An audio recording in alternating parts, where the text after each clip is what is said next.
morning. Rocket says good morning. I am a little bit frustrated with myself because I just was unmotivated today. Today's Monday and I don't have my baby today because we normally go to homeschool co-op, so we just kept the schedule the same. So I have off on Mondays technically, and I need to be using that day to work in my garden and work on growing food.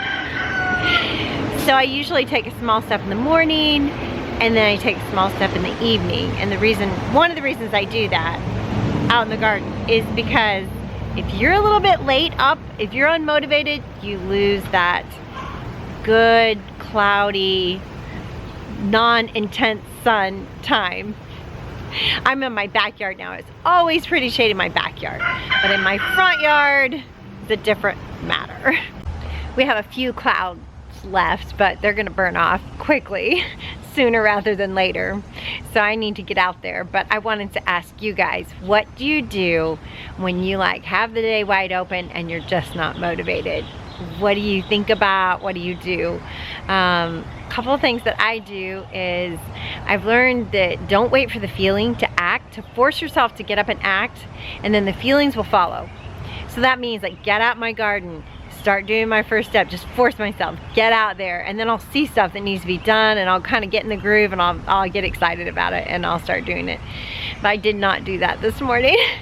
And then the other thing I do is I've got some motivational videos just queued up on my playlist.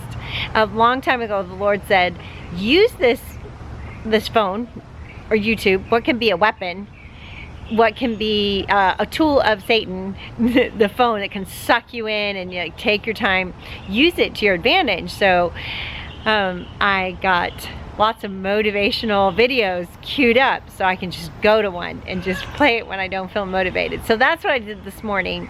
It took a little time to get me motivated, but I am back at it. But I wondered, what do you guys do when you just have a day ahead of you and you're like, I'm not feeling it, it's not happening? All right, so I'm back at it and I'm gonna get out in the garden and have a good time.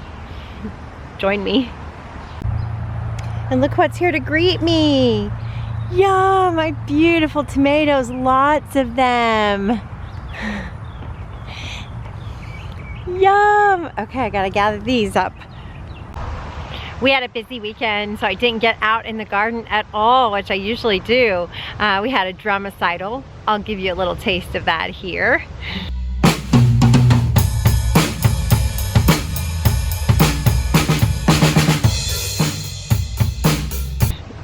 So proud.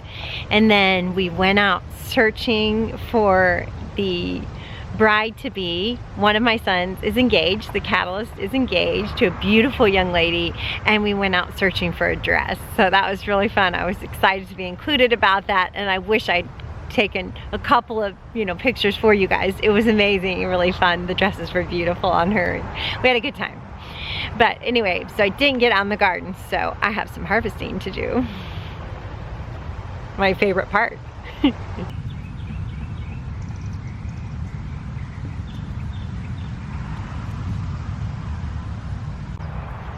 We did do something exciting this weekend. We took a huge step on our homestead, so I'll show it to you. I'm excited.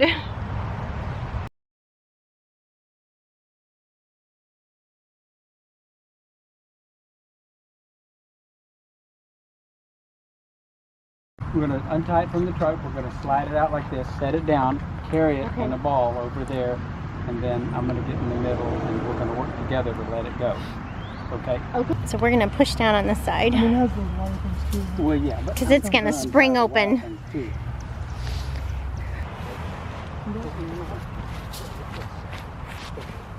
Ready?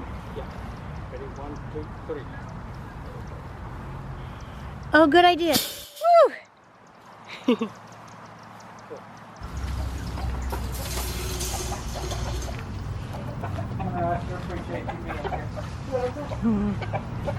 One huge step closer to having the hoop coop.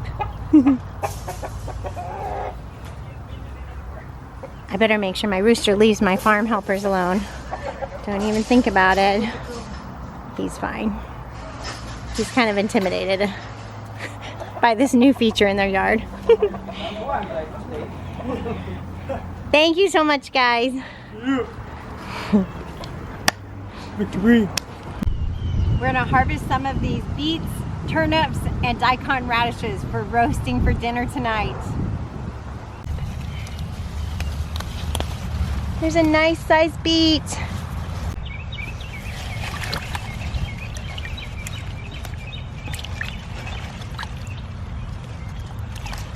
Until I have a washing station. That's my dream, to have a washing station with an old farm sink in the back of my garden. But until then, this ice chest does a great job. Don't have to take that messy root inside. Good to get these Japanese baby turnips out because I need this bed for other stuff, and turnips love the cool weather. So they're definitely, I mean, look at these greens. They look pretty wimpy. I don't think I'll be able to make turnip greens out of these. That's okay. We'll roast the turnips. Now the rest of these daikon radishes are pretty small. Oh, I broke that one off, oh well. But they love the cool weather. They're definitely suffering, and they're covered with these little bugs. I don't even know what that is called. If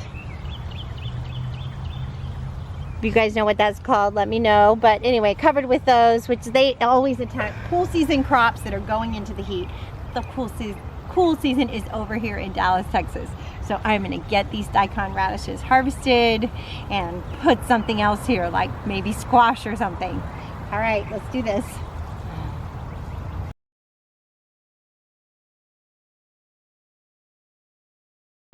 Look, you guys, one of my daikon radishes went to seed. This is what the seed pods look like.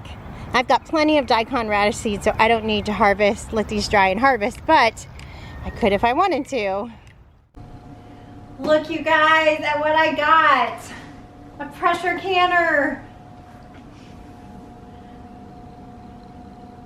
I have been wishing for one of these for what feels like years and years and years, and asking for Christmas, and it never happened. So the rubber's meeting the road, kind of economically speaking.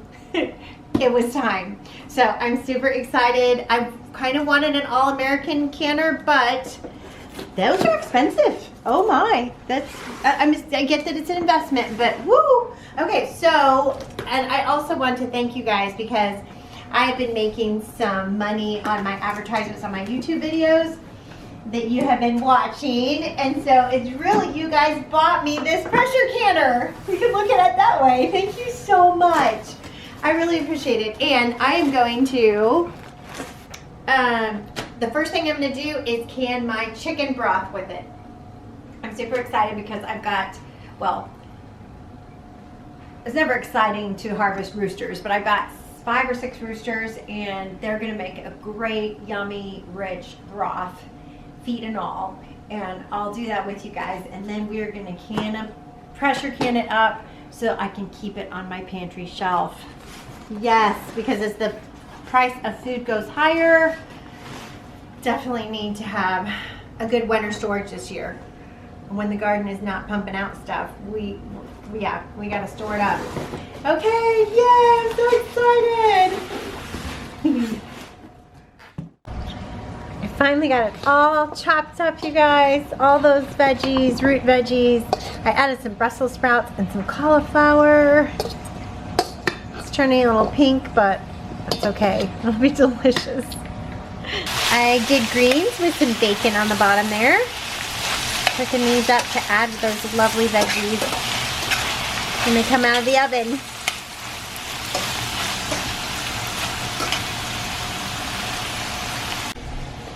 Yum, that looks so good.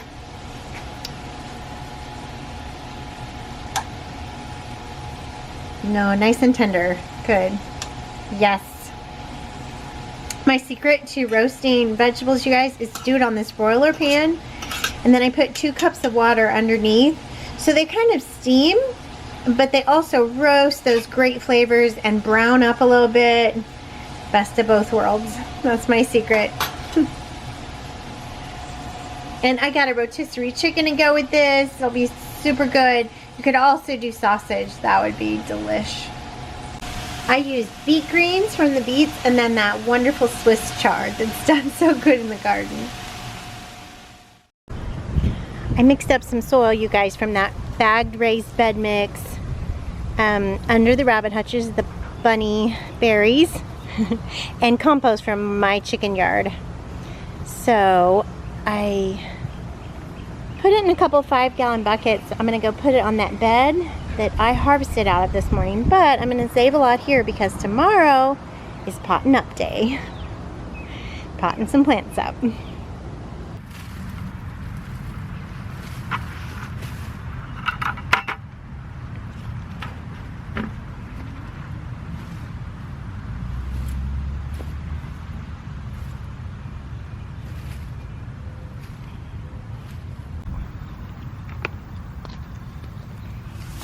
And mulch. Shredded leaves from my chicken yard.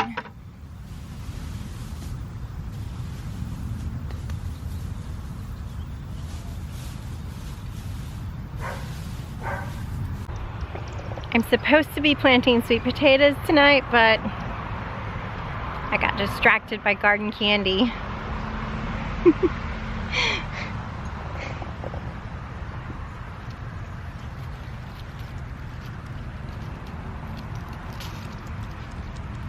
And sunrise bumblebee.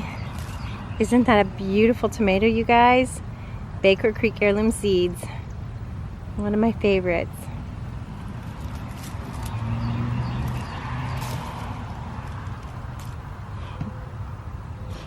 My bowl is overflowing. I have to go get another one.